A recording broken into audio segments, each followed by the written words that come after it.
Sir मागच्या काही महिन्यांपासून एक प्रश्न खूप असा ऐरणीवर आहे तो म्हणजे डंपिंग ग्राउंडचा.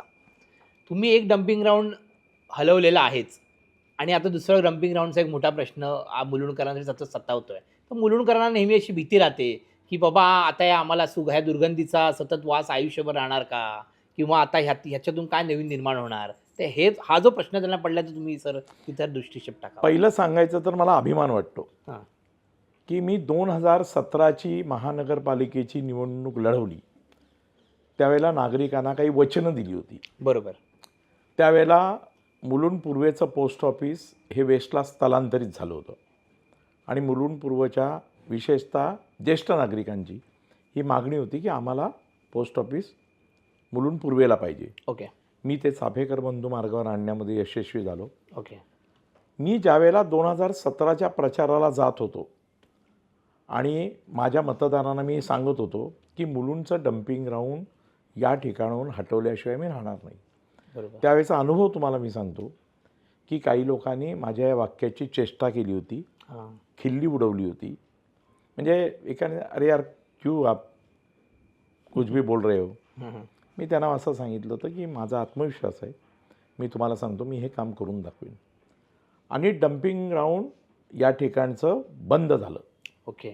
स्थायी समितीमध्ये माझ्या भारतीय जनता पक्षाच्या सगळ्या प्रतिनिधींच्या प्रयत्नांमुळे डंपिंग ग्राउंड बंद झालं. केवळ डंपिंग ग्राउंड बंद झालं नाही, तर त्याच्या बाजूला डॉक्टर APJ अब्दुल कलाम नावाचं विस्तीर्ण असं उद्यान निर्माण झालं. क्या बात है! मुंबईचे पालकमंत्री आणि त्यावेळचे तत्कालीन भारतीय जनता पक्षाचे अध्यक्ष हे त्याच्या लोकार्पण कार्यक्रमाला आले होते. ओके. आणि त्यांनी उल्लेख केलेलं एक वाक्य मला आजही चांगलं आठवतं, हं. की असा नगरसेवक मुंबईत विरळा आहे, हं.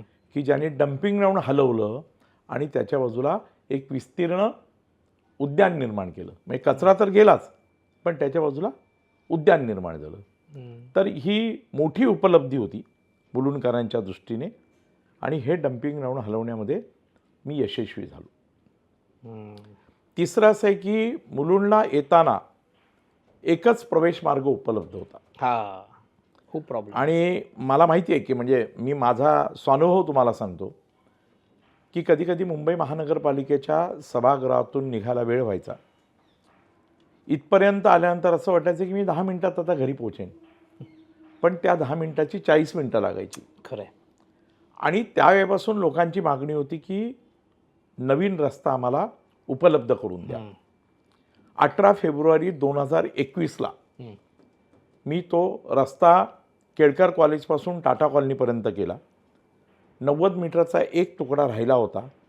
तो आता आमदार मिहिर कोटेचा यांच्या प्रयत्नाने झाला आणि आज आनंदाची बाब म्हणजे मुलुंड पूर्वला आणखीन एक प्रवेश मार्ग उपलब्ध झाला. हं. वाहतूक कोंडीतून मुलुंडकरांची सुटका झाली. अशा प्रकारची खूप मोठी उपलब्धी ही मी लोकांना दिलेल्या वचनांची पूर्तता ही गेल्या महानगरपालिकेच्या सभागृहाच्या माध्यमातून मी या ठिकाणी पूर्ण केली. सर 24 तास पाणी पुरवठा हा प्रयोग तुम्ही यशस्वी करून दाखवला. त्याबद्दल जरा सांगाल तर बरं? मुंबई महानगरपालिकेच्या वतीने हां. पथदर्शी प्रकल्प ओके. असे 2 प्रकल्प आले होते. हं. एक मुलुंड आणि दुसरा H वेस्ट म्हणजे बांद्रा. आणि त्या ठिकाणी 24/7 पाणी पुरवठा करायचा असं मुंबई महापालिकेने एक ठरवलं.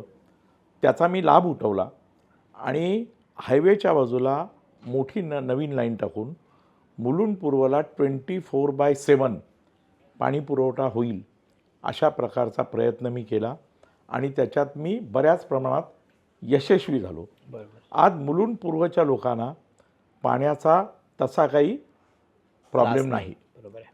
ती एक खूप समाधानाची बाब आहे, हं. की या मुंबई नगरीमध्ये ज्यावेळेला मुंबईची गरज ही 4200 MLD पाण्याची आहे आणि आम्ही मुंबईत आणतोय 3800 दशलक्ष. हो. म्हणजे किमान 400 ते 600 दशलक्ष पाण्याचा तुटवडा असूनसुद्धा हं.